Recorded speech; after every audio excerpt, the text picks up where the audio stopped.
রাজধানী তেহরান সহ ইরানের বিভিন্ন শহরে হামলা চালিয়েছে ইসরায়েল ও যুক্তরাষ্ট্র।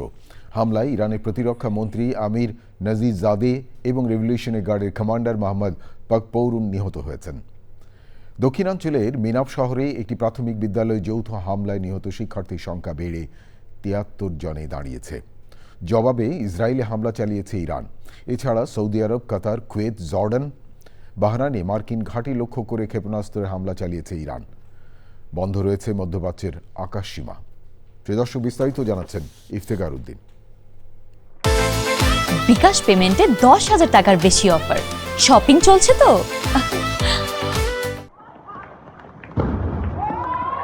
কয়েক মাসের উত্তেজনা কাটিয়ে সর্বাত্মক যুদ্ধে পারস্য সহ গোটা মধ্যপ্রাচ্য। শনিবার সকালে ইরানের রাজধানী তেহরান সহ একাধিক শহরে হামলা চালায় ইসরায়েল ও যুক্তরাষ্ট্র। মুহুর্মুহু বিস্ফোরণে কেঁপে ওঠে গোটা অঞ্চল। তেহরান সরকারের বিভিন্ন প্রশাসনিক ভবন, ইরানের সর্বোচ্চ ধর্মীয় নেতা আয়াতুল্লাহ আলী খামেনির বাসভবন এবং কার্যালয়ে হামলা চালায় ইসরায়েল ও যুক্তরাষ্ট্রের যৌথ বাহিনী। জবাবে ইসরায়েল এবং মধ্যপ্রাচ্যে বিভিন্ন মার্কিন ঘাঁটি লক্ষ্য করে হামলা চালিয়েছে ইরান। তেল আবিব সহ বিভিন্ন শহরে সতর্কতামূলক সাইরেন বাজানো হয়েছে।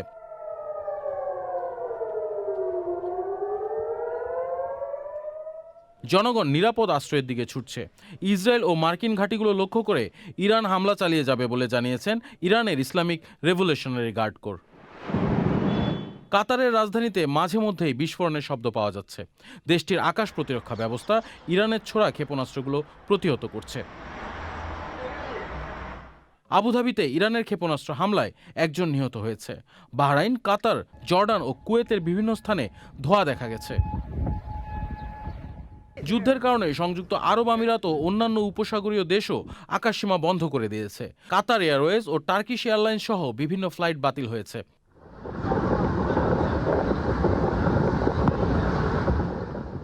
স্পেনের প্রধানমন্ত্রী সানচেজ ইরানের যুক্তরাষ্ট্র ও ইসরায়েলের একতরফা সামরিক পদক্ষেপের নিন্দা জানিয়েছেন। ইরানে আগ্রাসনের নিন্দা জানিয়েছে রাশিয়াও। চীন ইরানের স্বাধীনতা ও সার্বভৌমত্বের উপর আঘাত উল্লেখ করে সংলাপ বাড়ানোর জন্য সকল পক্ষকে তাগিদ দিয়েছেন।